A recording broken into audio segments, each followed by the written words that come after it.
요즘 가짜 뉴스가 온 세상을 덮고 있습니다. 도대체 무엇이 진실이고 무엇이 거짓인지, 무엇이 진실이고 무엇이 위선인지 분별하기가 어려운 그런 시대가 됐습니다. 이런 때 본다고 하는 것이 참 중요하게 됐습니다. 똑같은 정보를 보고 어떻게 보냐에 따라서 여러 가지 해석이 달라지기 때문입니다. 보아야 될 것을 보지 못하면 문제가 생깁니다. 또 보지 말아야 될 것을 보면 시험에 들게 돼 있습니다. 여러분, 본다고 하는 것, 이것은 인간이 가지고 있는 모든 경험 중에 가장 먼저 오는 경험입니다. 우린 오감으로 세상을 판단합니다. 보고, 듣고, 느끼고, 냄새 맡고, 이걸 통해서 우리가 판단을 합니다. 근데 이 오감 중에 눈으로 보는 것이 맨 먼저 판단하게 되는 근거가 됩니다. 학자들은 말합니다. 눈으로 보는 정보가 인간의 정보 중에 85% 이상이 된다. 제일 불쌍한 사람 중에 하나가 눈이 먼 사람일 겁니다. 그래서 히브리 사람들은 이 본다는 것이 히브리 원어의 아인이란 단어인데, 본다는 단어와 똑같은 다른 뜻이 있는데 이건 원천이라는 뜻을 갖고 있습니다. 소스란 뜻입니다. 모든 근본적인 원천, 이게 본다는 것, 아인이란 뜻입니다. 그래서 여러분, 무엇을 보느냐, 어떻게 보느냐, 여기 따라서 인생이 달라지게 되어 있습니다. 우린 여러분 깊이 봐야 됩니다. 이게 어디까지 갈는지를 봐야 제대로 보는 겁니다. 그리고 멀리 볼 수 있어야 됩니다. 제가 학교에서나 청년들을 상담할 때 직업을 얘기할 때 그런 표현을 많이 씁니다. 지금 인기 있는 직업 택하지 말아라. 앞으로 20년, 30년 뒤에 어떤 직업이 좋을지 생각해보고 택해라. 이건 멀리 보는 겁니다. 그래서 예수 믿는 사람들은 미래학을 좀 알아야 됩니다. 어떻게 바뀔 것인가를 알아야 우리가 앞으로 제대로 볼 수 있습니다. 자, 또 더 중요한 것은 하나님의 뜻을 볼 수 있어야 됩니다. 사건을 통하여 하나님 어떻게 일하시는지, 어떻게 역사하시는지 우리가 볼 수 있는 눈이 있어야 됩니다. 일반적으로 우리가 무엇을 본다고 할 때는 다음에 4가지 중에 하나로 볼 수 있다고 생각을 합니다. 첫째는 경험으로 보고 판단하는 겁니다. 내가 경험한 것, 이게 나에게 지식이 되고 기준이 됩니다. 그런데 경험이 좋긴 한데 문제가 있어요. 경험이 너무 중요시하면 경험한 것 이외에는 보려고 하질 않아요. 내가 경험한 것 인정하지 않아요. 하지 않은 것은 경험에 또 매몰된 잘못된 지식이 될 수도 있습니다. 신앙도 마찬가지예요. 여러분, 하나님의 역사는 무궁무진한데 내가 경험한 이것만 최고로 생각하면 안 됩니다. 내가 경험한 것만큼 다른 사람의 경험함도 중요하다고 넓게 열린 마음이 있을 때 우리 신앙의 풍요로움을 경험할 수 있습니다. 자, 경험으로 아는 거예요. 두 번째, 지식으로 알 수 있습니다. 어느 날 여러분, 안견에, 조선시대 화가 안견에 몽유 도원도 그림을 봤습니다. 아주 유명한 그림입니다. 이게 한국 땅에 없어요. 일본에 어떻게 갔는지 일본에 있는, 그러나 조선시대 3대 화가 중에 하나, 3대 그림 중에 하나입니다. 훌륭한 그림이랍니다. 이게 보았습니다. 근데 모르겠어요. 이게 무슨 그림이야? 그러고 덮어놨어요. 그리고 어느 날 조선시대 그림에 관한 책을 이렇게 읽으면서 제가 참 무식하다는 걸 발견했습니다. 조선시대 그림은 아래서부터, 왼쪽에서부터 위로 올라가며 봐야 된답니다. 근데 우리는 늘 익숙한 게 뭡니까? 위에서, 오른쪽에서부터 이렇게 보기 시작하죠. 조선시대 그림은 왼쪽 아래서부터 오른쪽으로 또 보기 시작할 때 그림이 보인다는 거예요. 제가 느낀 게 하나 있습니다. 참 내가 무식하다. 나 이렇게 무식할 수가 있나? 라고 하달했던 적이 있습니다. 그러니까 지식으로 아는 것 아주 작은 부분이에요. 다 볼 수가 없어요. 자, 그 다음에 세 번째는 감정으로 볼 수 있는 게 있어요. 여자분들에게 직관이 무섭다고 그러죠. 직관적인 것, 감정적으로. 근데 여기도 문제가 있어요. 내가 좋아하면 다 좋아 보여요. 내가 싫으면 다 싫어 보이고. 그러니까 객관적으로 보기 전에 내 감정이 먼저 있다 보니까 제대로 볼 수가 없는 문제가 생깁니다. 그렇다면 진짜 보는 것이 뭐냐? 이건 하나님의 말씀의 약속으로 세상을 보는 겁니다. 말씀으로 세상을 보는 것, 이게 영의 눈이 열리는 겁니다. 여러분, 이스라엘 백성이 출애굽해서 가나안 땅 앞에 와 있습니다. 이제 일주일이면 가나안 땅에 들어가요. 가데스 바네라는 곳에 머물러 있습니다. 12명의 정탐꾼을 가나안 땅에 보냅니다. 가서 가나안 땅이 어떤 땅을 보고 와라. 하나님이 생각하십니다. 가나안 땅이 저들이 가 보고 오면 너무 환상적이라 다 좋아할 거다. 그리고 갔다 왔는데 웬걸 10명의 정탐꾼은 엉뚱한 보고를 합니다. 가보니 성은 하늘에 닿았고, 여러분, 성이 하늘에 닿는 성이 어디 있어요, 여러분? 가보니 너무 큰 거인들이 있어 우리 메뚜기 같습니다. 부정적인 보고를 해요. 왜? 그들은 하나님의 약속이 머리에 없어요. 그런데 여호수아 갈렙 뭐라고 얘기합니까? 그 땅은 참 좋은 땅이다. 복된 땅이다. 그들이 강하긴 하지만 하나님 우리와 함께 계신다. 가자. 이렇게 보고하잖아요. 어떻게 됩니까? 이스라엘 백성이 10명의 보고를 받고 자기들 표현대로 메뚜기 같이 광야 40년을 방방방 뛰다가 끝나는 거예요. 똑같은 사실을 하나님의 약속의 눈으로 보면 거기 은혜가 있고 축복이 있어요. 똑같은 사실을 내 생각만으로, 환경만으로 보면 불가능한 겁니다. 오늘 본문은 현상만을 보고 너무 절망하고 그리고 큰일 났다고 호들갑 떠는 한 인물이 나옵니다. 엘리사 때 일입니다. 자, 영의 사람 엘리사가 딱 이스라엘을 지키고 있어요. 그런데 이스라엘 바로 옆에 아람 나라가 있습니다. 아람 나라는 이스라엘을 공격하고 나라를 좀 크게 만들어야 될 그런 상황이에요. 아람 나라 왕이 계속해서 이스라엘 공격해 오는 겁니다. 아람과 이스라엘을 국방력을 보면 이스라엘이 2분의 1밖에 안 돼요. 아람에. 여러분, 예수님도 아람어로 설교하셨어요. 그 당시 아람어가 다 통용된 시대입니다. 그러니까 아람이 막강한 나라예요. 그런데 아람이 아무리 총공격을 해도 이스라엘이 다 막아버리는 거예요. 아니, 국방력도 없는 나라가 왜 저렇게 전쟁을 잘할까? 알고 보니 엘리사라는 하나님의 사람이 공격형 루트를 다 먼저 아는 거예요. 알아서 딱 지키는 거예요. 무슨 스파이가 있어서 정보 빼서 지키는 게 아니라 하나님의 지혜 주셔가지고 딱 지켜놓는 거예요. 아람 국왕이 판단합니다. 안 되겠다. 저 엘리사를 죽여야 되겠다. 그리고 온 군대를 동원해서 엘리사가 있는 성을 에워쌉니다. 아침에 일어나 보니 하인이, 게하시란 하인이 보니 온 자기 성이 아람 군대로 가득 있는 겁니다. 빠져나갈 방법이 없어요.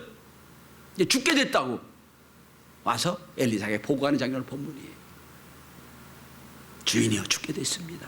어떻게 하면 좋겠습니까?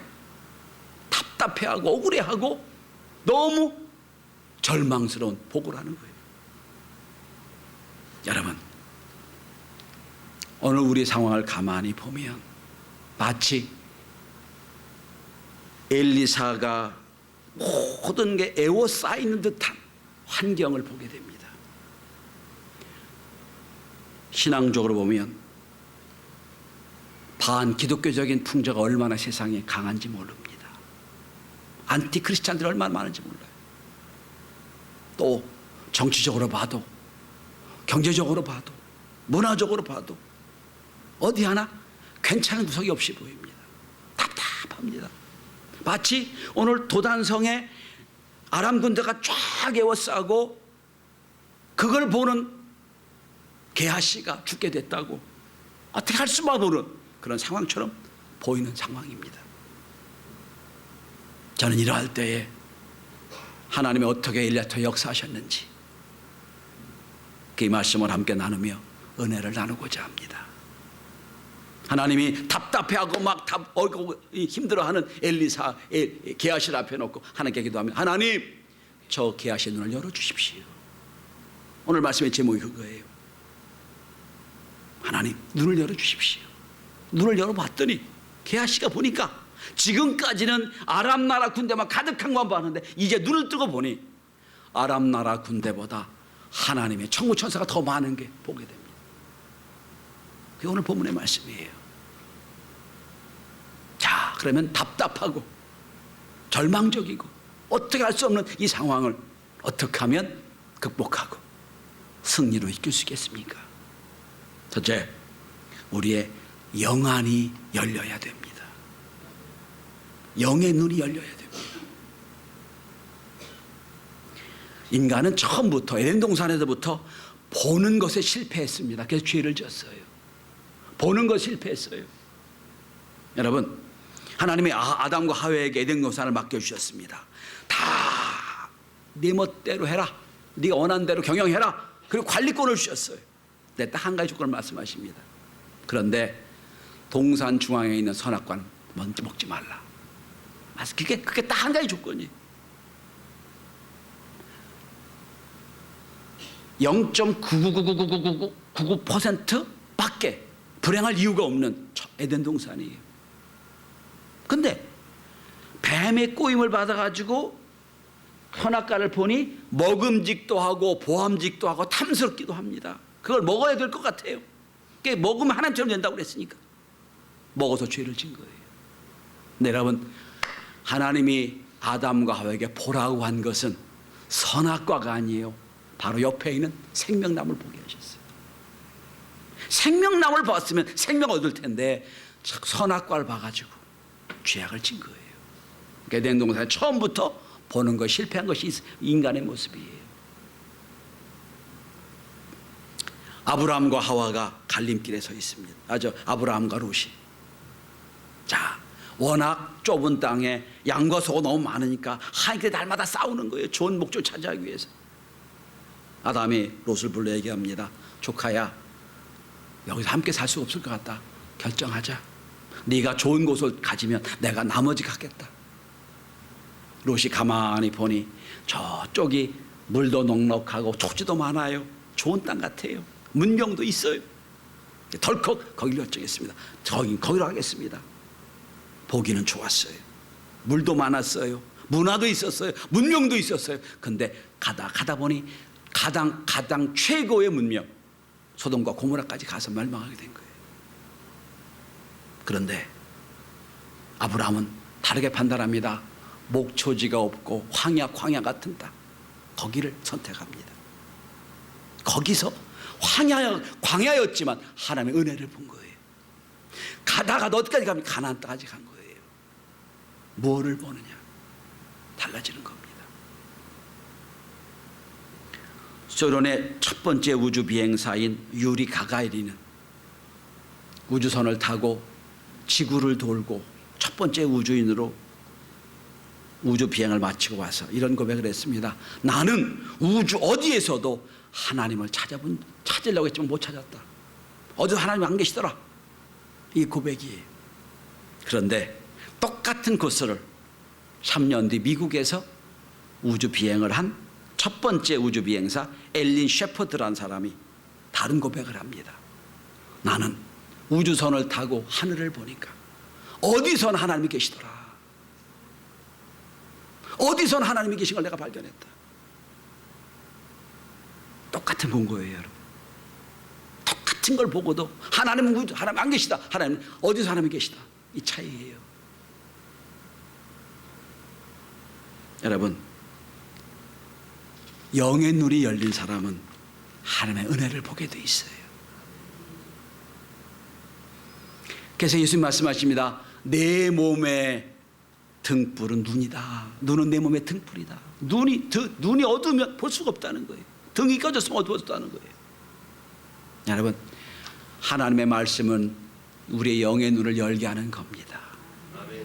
영의 눈을 열어서 세상을 보지 말고 하나님의 역사를 볼 수 있기를 바랍니다. 영의 눈이 알리면 날마다 현상만 바라보면 우린 초조하고 갈등하고 고민할 수밖에 없어요. 그런데 넓게 멀리 하나님 함께 계신 은혜를 보면 우리는 거기서 하나님이 늘 우리와 동행하심을 보게 될 것입니다. 영의 눈이 열리고 영의 눈이 열리는 놀라운 축복과 은혜가 저와 여러분에게 함께 할 수 있길 바랍니다. 그렇다면 영의 눈이 열리면 무엇을 보게 됩니까? 오늘 본문에 게하시가 영의 눈이 열려서 본 게 무엇입니까? 첫째는 우리 눈이 영의 눈이 열리면 첫째는 두려움이 없어지고 소망을 보게 됩니다. 오늘 게하시가 본 게 뭐예요? 아람 군대가 쫙 포위한 것만 보게 됩니다. 그런데 영의 눈이 열리니까 그보다 더 많은 천군천사가 동원하고 있는 걸 보게 됩니다. 사도행 18장에 가보시면 하나님의 사자 위대한 사도 바울이 극심한 두려움과 극심한 불안에 떨고 있는 걸 보게 됩니다. 아니, 사도 바울이 그럴 사람이 아니에요. 어디 가나 복음 전하고 어디 가나 그가 한 달 두 달만 되면 교회를 세웠던 위대한 하나님의 사람이에요. 근데 고린도에 지역에 가서는 둘둘 떨었다고 아주 고백합니다. 내가 두려워 떨었다 고백해요. 너무 힘든 거예요. 왜 그러냐? 아덴이라는 곳에서 복음 전하다 실패했거든요. 아덴이라는 곳에서 하나님의 성령으로 전한 게 아니라 자기 지식과 자기 방법으로 전하다가 실패했거든요. 처음으로 실패한 거예요. 실패를 경험하니까 두려움이 생기는 거예요. 깊이 두려워 떨었어요. 근데 하나님이 말씀하십니다. 사도 바울아, 이 성에 믿는 자가 많다. 이 성에 하나님의 백성이 많다. 두려워 떠는 사도 바울이 하나님 말씀하십니다. 이 성에 믿는 자가 많다. 구원받을 자가 많다. 그래서 그 믿음을 가지고 보니 새로운 희망을 가지고 고린도 교회를 개척한 거예요. 다른 데서는 2개월마다 옮겼어요. 근데 처음으로 고린도에서 장기 목회를 하게 됩니다. 1년 6개월 있어 고린도 교회를 세웠어요. 어떻게 됩니까? 너를 사도 바울은 대적하는 자, 반대하는 자만 봤어요. 하나님의 은혜로 보니 거기 구원받을 자가 많다는 걸 보게 되는 거예요. 여러분, 영의 눈이 열리면 두려움 대신 소망을 보게 됩니다.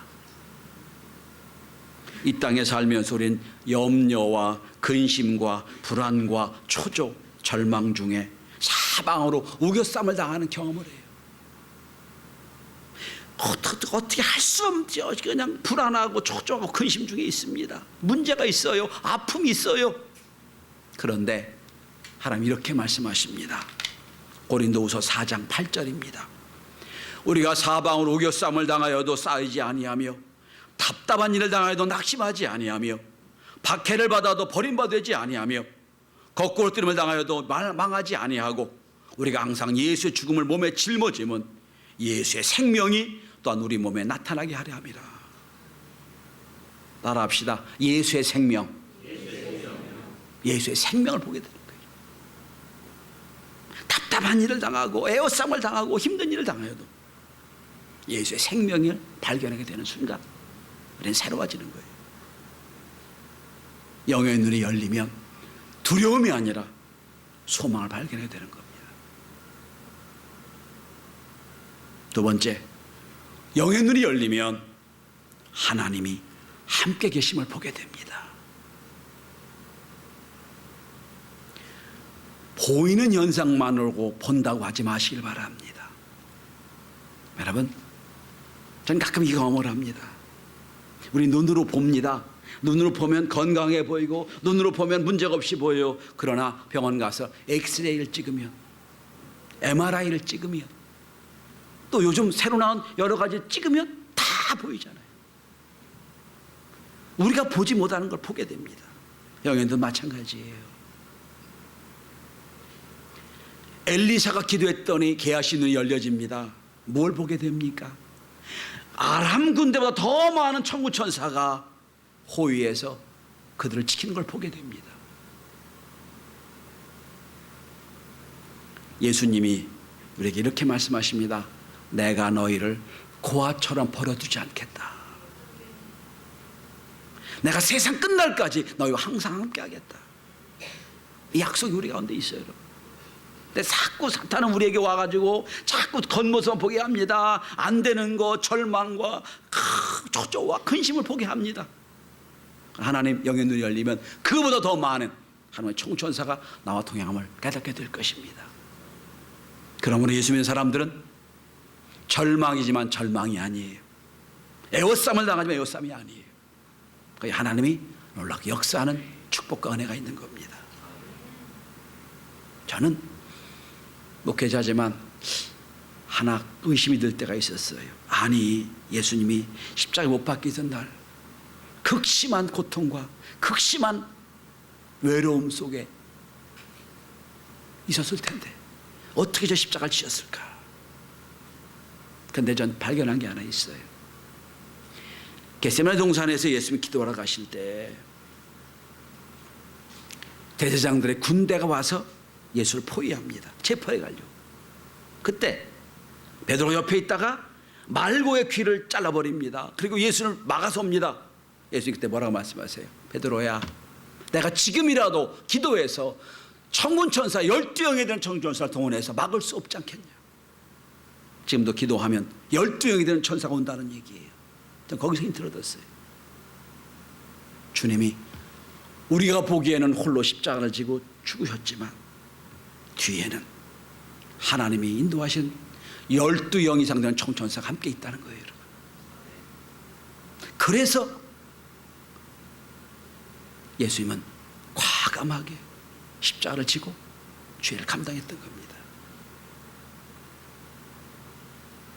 여러분, 마귀는 그 엄청난 군사와 엄청난 힘을 동원해서 우리를 포위하고 공격해 옵니다. 그런데 이걸 기억하십시오. 하나님의 천군천사가 우리와 함께 동행함을 기억하시길 바랍니다. 하나님의 놀라운 십자가의 용서의 군사, 은혜의 군사가 우리와 함께 하심을 기억할 수 있길 바랍니다. 오늘 일부예배를 끝나고 어떤 분이 저한테 목사님 저보고 어떡하라고요? 질문하고 가신 분이 있었어요. 늘 답답하고 힘듦을 경험하는 그런 분이에요. 여러분, 영의 눈을 열어서 내가 예수님을 구주 영접하는 그 순간부터 세상 끝날까지 나와 함께 계시고 동행하시고 인도하신 천군천사를 볼 수 있는 은혜와 축복이 있기를 바랍니다. 영의 눈이 열리면 하나님의 군사, 하나님의 천군천사 나와 함께 하신 은혜를 깨닫게 될 것입니다. 마지막 세 번째입니다. 영의 눈이 열리면 하나님의 영광을 보게 됩니다. 영의 눈이 열리면 두려움이 아니라 소망을 발견하게 되고, 영의 눈이 열리면 하나님의 함께 계심을 보게 되고, 영의 눈이 열리면 하나님의 영광을 보게 됩니다. 믿음의 선배들은, 믿음의 조상들은 모두 영안이 열리는 축복을 경험합니다. 자, 이사야가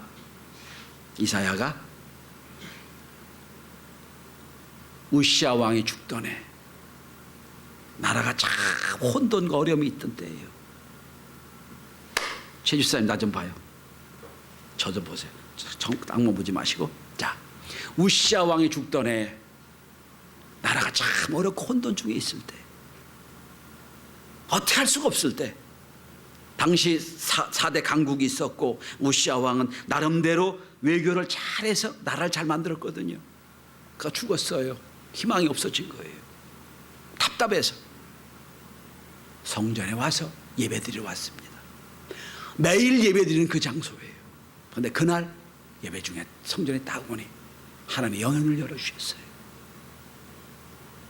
천군천사가 성전에 가득한 은혜를 받게 됩니다. 그리고 하나님의 영광 돌리는 그 모습을 보게 됩니다. 그러면서 깨달은 게 하나 있어요. 화로다 나여 죽게 되었도다.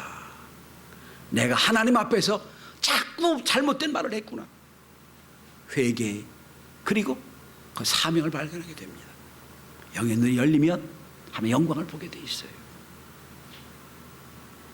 반모섬에서 순교할 날, 죽음의 날을 기다렸던 사도 요한, 그가 죽음 있지만 하나님의 영의 눈을 열어주셨어요. 앞으로 될 일을 쫙 보여주셨습니다. 그게 요한계시록이잖아요. 앞으로 될 일을 쫙 보여주세요. 영의 눈이 열리니까 앞으로 이 세계 어떻게 움직일까 다 보게 되세요. 스데반 집사가 죽기 전 돌에 맞아 죽습니다. 하나님이 영의 눈을 열어주셨어요. 하늘문이 열리는 축복을 봅니다.